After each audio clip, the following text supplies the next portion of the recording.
Meu pai faleceu há 5 meses, no momento oportuno ou inoportuno, dependendo do ponto de vista. Oi gente, tudo bem? Eu sou Ana Lu e eu li Herança e Testamento, da Vides Hort, com tradução para o português de Cris Garrubo. Eu já começo falando que eu não sei se eu pronunciei direito o nome dessa autora. Ela é uma escritora norueguesa e, se eu não me engano, eu nunca tinha lido nenhum livro escrito nesse país. Então essa foi uma das coisas que me chamou a atenção nesse livro, mas que, pra falar a verdade, eu não teria escolhido pra ler por conta própria, porque nem a capa e nem o título teriam me brilhado os olhos na livraria e eu não teria nem pegado pra saber do que se tratava. Mas esse livro foi a escolha do Leia Mulheres de agosto, se eu não me engano, aqui do Rio de Janeiro, pra vocês verem como eu tô com resenha atrasada, né? E aí, enfim, né, eu gosto dessa proposta, né, do Leia Mulheres, quando o clube acaba me fazendo sair um pouco da minha zona de conforto. Em geral, o estilo literário do Leia Mulheres aqui do Rio é muito parecido com o meu, então muitas vezes acabam sendo escolhidos livros que eu até já li antes do clube, mas dessa vez era um que eu nunca tinha ouvido falar e que eu dificilmente daria atenção na livraria. Só que me interessou, né, o fato de ser uma autora norueguesa e de ser um livro que fala de treta de família, né? E, enfim, eu li o livro, né? Fui ao Leia na época e hoje a gente vai conversar um pouco sobre o assunto. Bom, então Herança e Testamento já tem um título bem claro, que fala que veio, né, quando se trata de um livro sobre treta de família, né? Obviamente a gente percebe pelo título que um dos temas centrais do livro vai ser uma herança material deixada pelos pais e seus filhos, só que a questão principal da obra acaba indo bastante além disso. Na verdade, esse é um livro que fala sobre um trauma muito profundo.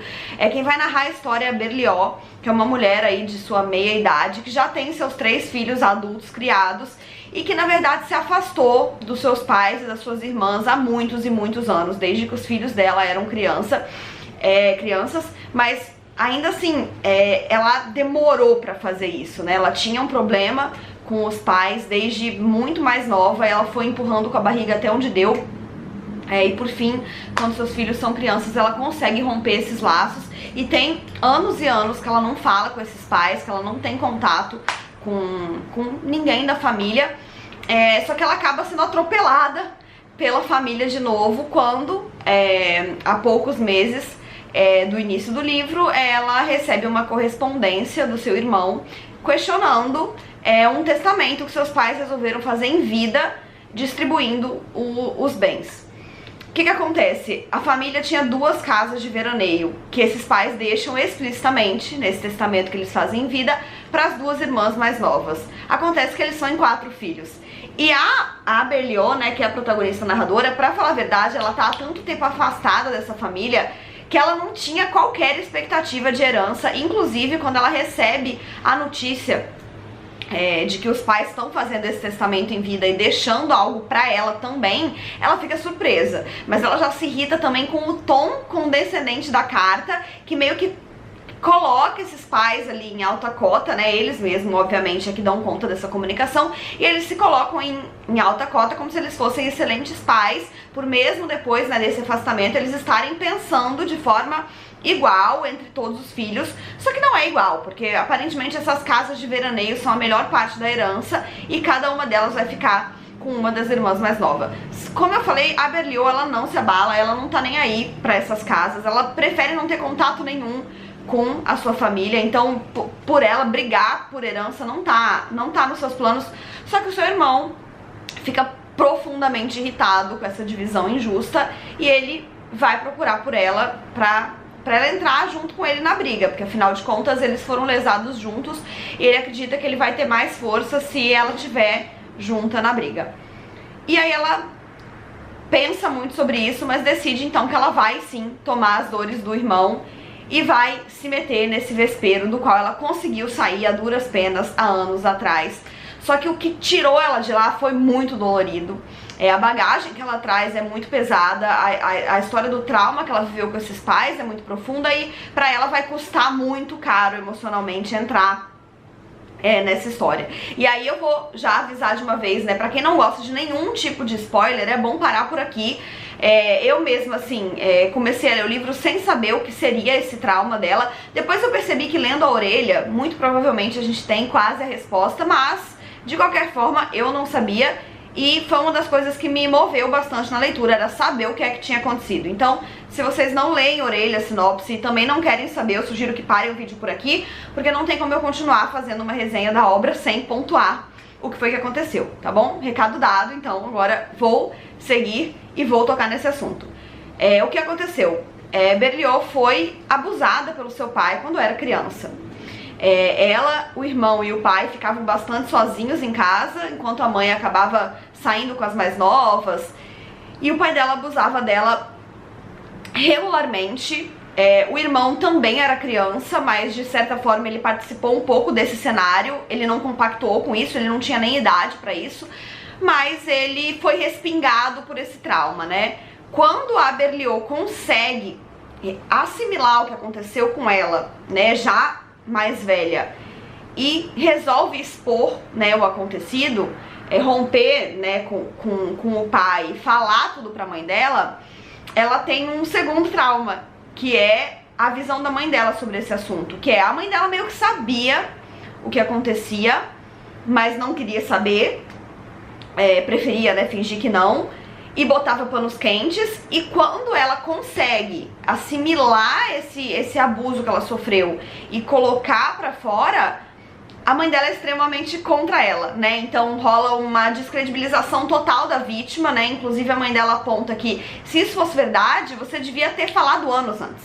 Você devia ter falado enquanto acontecia. Só que ela era só uma criança, né? Muitas pessoas demoram anos e anos e anos pra reconhecer que foram abusadas, porque nem tudo é óbvio, né? Uma criança muitas vezes não entende o que tá acontecendo, principalmente quando vem de uma figura de segurança pra ela, uma figura familiar, né? Um pai, um tio, como infelizmente acontece na maioria dos casos de abuso. Enfim, quando ela coloca isso pra fora, ela não tem apoio nenhum da mãe dela. E a mãe dela é um personagem central no livro, né? Porque ela acaba sendo a grande responsável por consolidar esse trauma. E essa foi uma discussão que a gente teve muito no Leia Mulheres, que é o grande vilão da história, né? Quem abusou dela foi o pai. Só que na narrativa, acaba que a mãe se torna a grande vilã, ao olhar dela. Ela acaba tendo muito mais mágoa da mãe por não ter acreditado nela e por ter preferido o tempo todo botar panos quentes pra, segundo, né, o que ela coloca ali na história o tempo todo, pra manter as aparências. Então, as aparências eram muito importantes pra aquela família, pra aquela sociedade, e Deus o livre, a mãe dela ter a família dela né, desestruturada desse jeito. Mas imagina ela assumir que o marido dela abusava da filha. Ela preferia continuar vivendo um conto de fadas, né, ali com seu marido e seus 4 filhos, e conseguindo se posicionar na sociedade nesse conto da família feliz. E ela descredibiliza totalmente o relato dessa filha que passou por isso. E esse é uma nova elaboração de trauma que a Berlioz não consegue superar, né? Porque ela já tinha sido abusada pelo pai, já teve que engolir isso, e quando ela consegue entender e colocar pra fora, ela é completamente invisibilizada da história. E o irmão dela, por sua vez, que meio que viveu esse cenário também ali quando era criança, sentia que tinha algo de errado acontecendo, também sem conseguir elaborar, ele faz parte desse trauma, ele também é atingido por ele. Então ele também não tem uma relação muito boa com os pais, ele também é um tanto quanto afastado enquanto adulto. E aí o que os pais fizeram?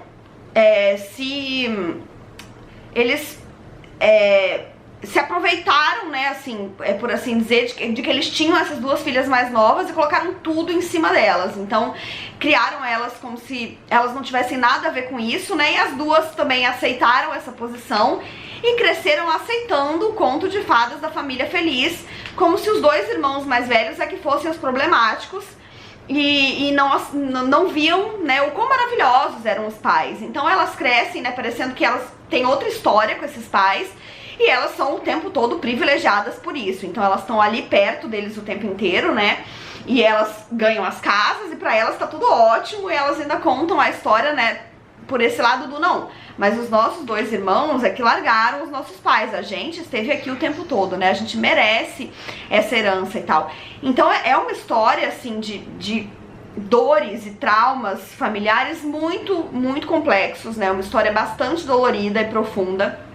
Ele é um livro longuinho e por vezes é um pouco enfadonho, assim. Ele não é uma leitura muito agradável. Primeiro que o tema é muito difícil, muito delicado.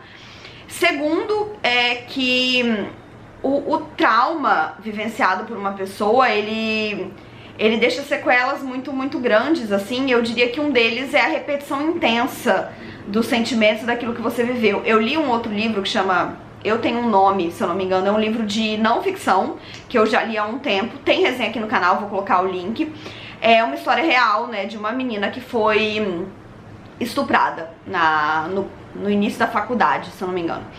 E o livro, eu também tive a sensação de que ele acabava sendo um pouco enfadonho, porque ela ficava páginas e páginas falando desse trauma, né, dessa vivência que ela teve. E é a mesma coisa com esse livro. Só que o que dá pra entender por isso, né, é que um trauma desse tamanho, ele não sai da pessoa. A pessoa não consegue mais viver em paz.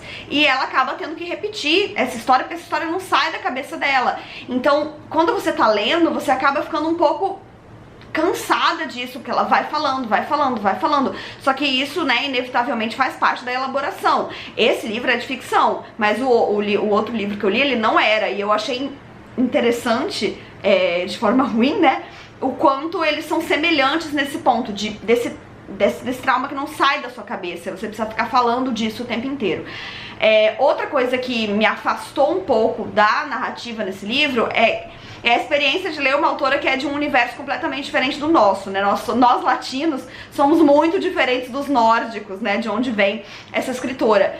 E a gente coloca muito mais emoção, não tô dizendo quem tá certo e quem tá errado, acho que não existe certo e errado, né? Existem formas com que a gente aprende a viver os sentimentos e lidar com as coisas. Mas nós latinos somos muito mais intensos, né? Ao colocar os sentimentos pra fora.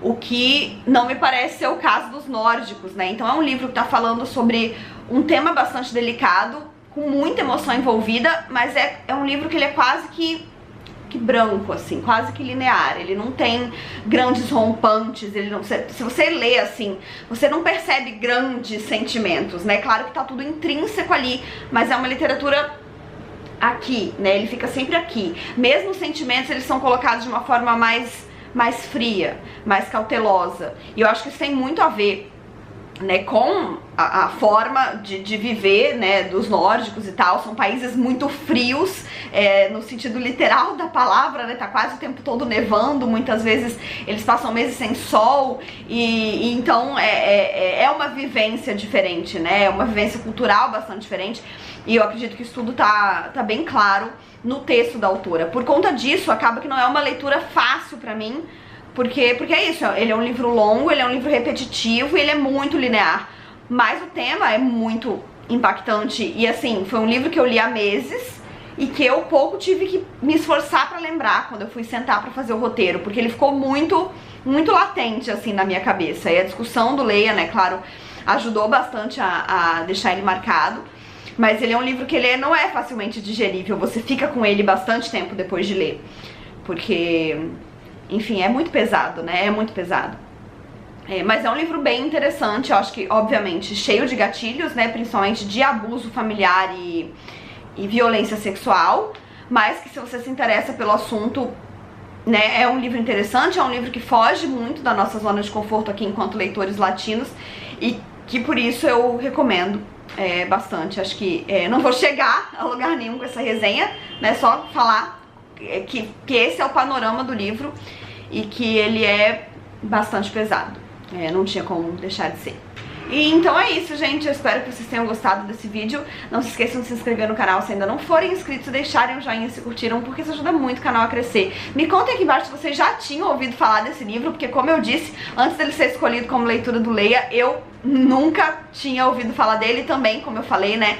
Ele já tem uma capa super sóbria que pouquíssima atenção me chamaria na livraria, e o título também extremamente direto, né? Herança e Testamento. Ele quase não parece um título de ficção, então eu quero saber se vocês já ouviram falar e se já tinham se interessado por ele. Um beijo e até a próxima. Tchau!